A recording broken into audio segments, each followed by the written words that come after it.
Welcome back to Space Cowboy for some more Starfield. Today we're going to be talking about something that is what I think is an underrated feature. It is a great feature and it provides loads of repetitive, yes, but more gameplay to the actual game itself. And there's loads of things that these enable you to do, such as destroying ships, hunting down enemies, but not only that, whilst you're doing these things, you will get a load of XP, a load of credits, and a load of items, and potentially new ships. So you will make a shite ton of credits, you'll be able to find some pretty decent gear, and potentially some Class C ships. Now, the Class C ships and legendary gear are not guaranteed, but they are things that you can find whilst doing these things. And that underrated feature is the mission board. Now these can be found absolutely everywhere, at every main hub, every main city, and you can actually build them. And you can actually build them in your bases for 4 aluminium, 2 beryllium, and 2 zero wire. Relatively cheap and easy, same as the self-service bounty clearance boards. You can also build them. Now these mission boards are great because it adds a whole host of new missions to the game. And these are repetitive. You can do these as many times as you want. I feel like so many people must be missing out on the mission board bit, because yes, once you've done the main story, there is loads to that itself.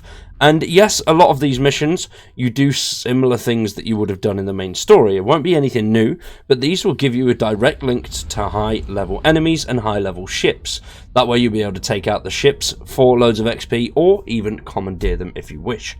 Commandeering them is obviously going to get you a shite ton of XP, loads and loads of resources that are actually inside the ships, and you'll be able to sell them as well. Commandeering them is definitely the fastest way to earn XP through the ship sort of ship aspect of the game. Destroying them, you will get a chunk, but when you commandeer them, you have to go in and dispatch all of the enemies that are inside, which also gives you the chance to loot them and obviously XP from those enemies themselves. So if you go to a high level ship, you could be getting 100, 150 XP per kill.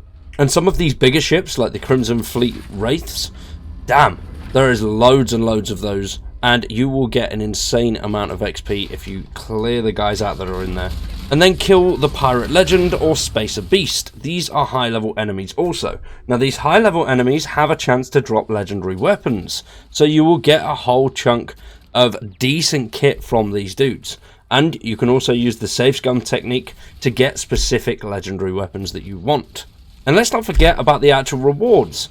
Yes, 3,200 credits may not be a lot to some people that are towards the end of the game or are playing through New Game Plus, but it's a decent chunk of XP, plus you'll get at least 50,000 whilst doing the missions by looting the enemies and selling all the bits that they've got.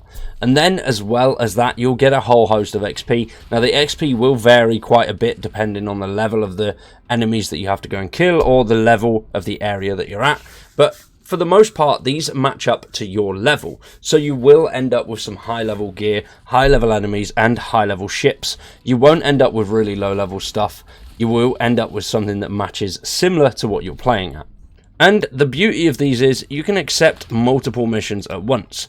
Now you will only get 4 at a time, and you can't accept a new mission until you've finished those previous 4. If you finish one mission, like this one here, then that will reset and you will have another mission to go and do.